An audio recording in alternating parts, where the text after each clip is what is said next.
This video is made possible by Morning Brew. Start your day by catching up on the top news in business, finance, and tech in 5 minutes by subscribing with the link that's down in the description.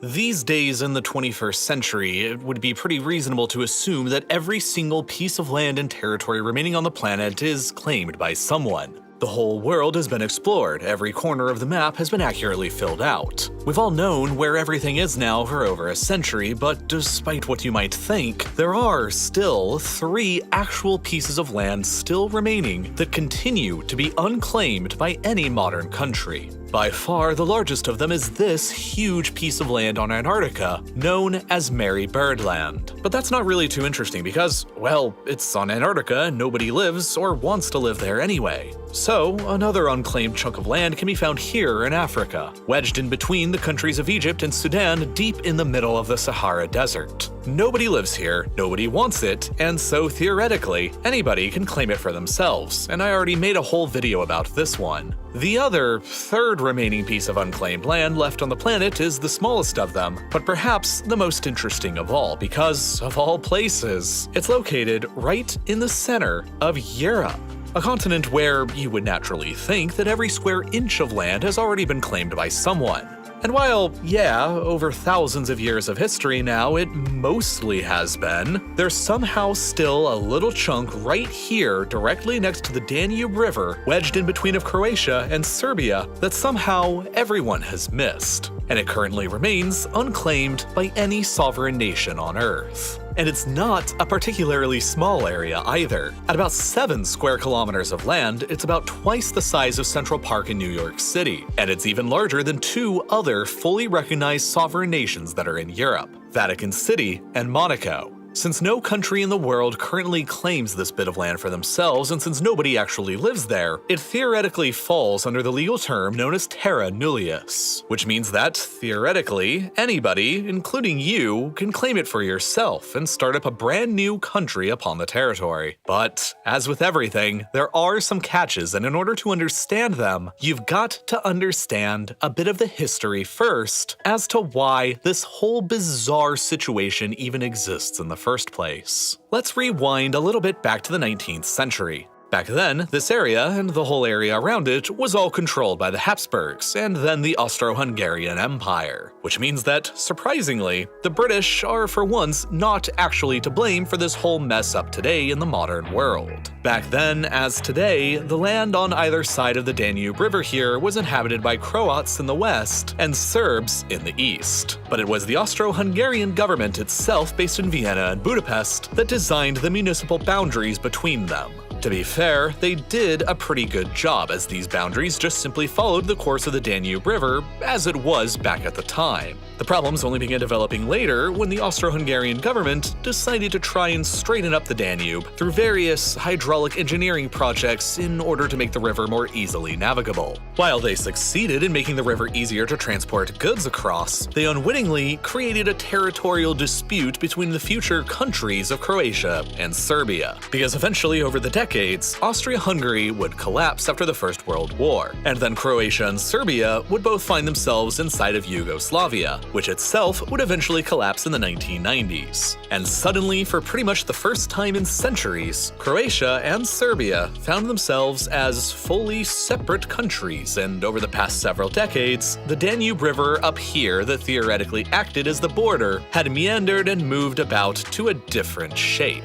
Now, while they were both part of the same country, this didn't really matter too much. But now that they were both independent of each other, it suddenly did matter a lot. You see, as the Danube meandered and straightened, it gradually did so in a way that left 100 square kilometers of land over on the eastern side in what would theoretically be Serbia in all of these locations. Well, it only left somewhere between 10 and 30 square kilometers of land on the river's western bank, concentrated in these 3 really insignificantly tiny pockets, and the land that nobody claims up here, which all theoretically belong to Croatia. So, naturally, Serbia has insisted that the modern boundary between themselves and Croatia is still the Danube River itself, as it is today. Meanwhile, Croatia insists that the boundary is the historical course of the Danube River as it was more than a century ago, back in the 19th century, when the municipal boundaries were first drawn up, regardless of how the river has changed today.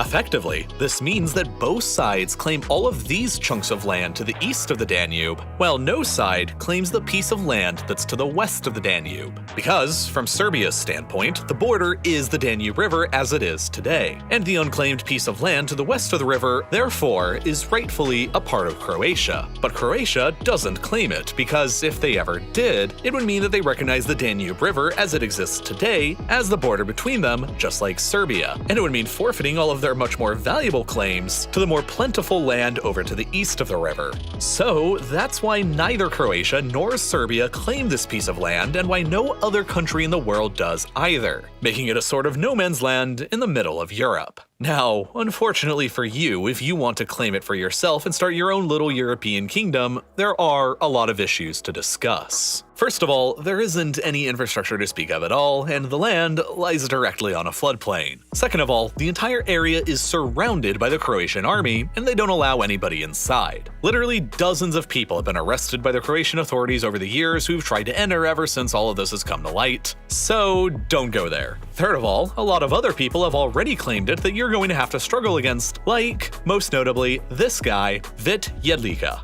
a Czech libertarian politician who declared the Free Republic of Liberland upon the territory back in 2015, after raising a flag within the territory. Ever since, he's been arrested and detained multiple times by the Croatian authorities for attempting to visit, and more than 600,000 people from around the world have signed up to become future Liberland citizens, which anyone else, including you, can do right now by sending in an email. Now, legally, both Serbia and Croatia have stated that neither Jedlica nor anyone else have any rights to the area, as it is currently the subject of a dispute between two nations. Serbia has stated before that while they find the whole matter trivial, the hypothetical new state of Liberland does not infringe upon the Serbian border, which they say is delineated by the Danube. Meanwhile, Croatia has stated that after international arbitration, the land should be given to either Serbia or Croatia, and not to any third party. While they don't outright claim the land for themselves, Croatia likes to keep it neutral in order to continue using it as a bartering chip to Serbia. At the same time, there was an article published in the Chicago Journal of International Law back in 2016 that examined Liberland's claim to nationhood based on the criteria that was laid out by the Montevideo Convention back in 1933, which generally defines the legal concept of statehood. The article quotes the following: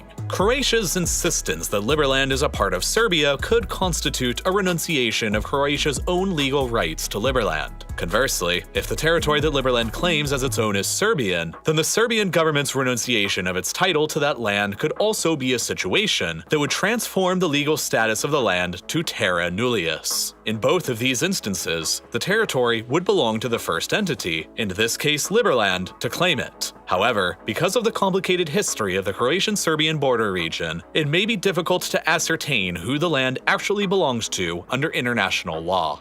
Okay, so basically, as it stands now, there still aren't any countries who recognize the sovereignty of Liberland, but who knows how that could change in the future. A lot of what's happening today is based on what happened yesterday, last year, or last century and beyond. Keeping up with current events is essential to understanding the way that our world works. And I get to do that every single day by reading all of the new short articles that are getting posted to Morning Brew every morning. And that's what I love the most about using Morning Brew. Their free daily newsletter gets you up to speed on all the current events and news that you need to know in business, finance, and tech in only 5 minutes, and in a way that's way more relevant, informative, and witty than traditional news is. For example, in this past week, I got to read about why and how the United States Federal Reserve is raising interest rates soon, why Tesla is delaying the Cybertruck, and why the Beijing Olympics are going to be the first one where 100% of the snow is made by humans. Since you watch RealLifeLore, I know that you like getting a bit smarter and staying better informed, and regular, repeatable patterns of learning are exactly the best way to do that. So, go ahead and start your mornings with Morning Brew by subscribing completely for free when you click the button that's on your screen right now, or by following the link that's down below in the description. It's one of the best ways that you can help support this channel completely for free, and you get to stay up to date with current events and be a better informed person person. It's seriously such a win-win,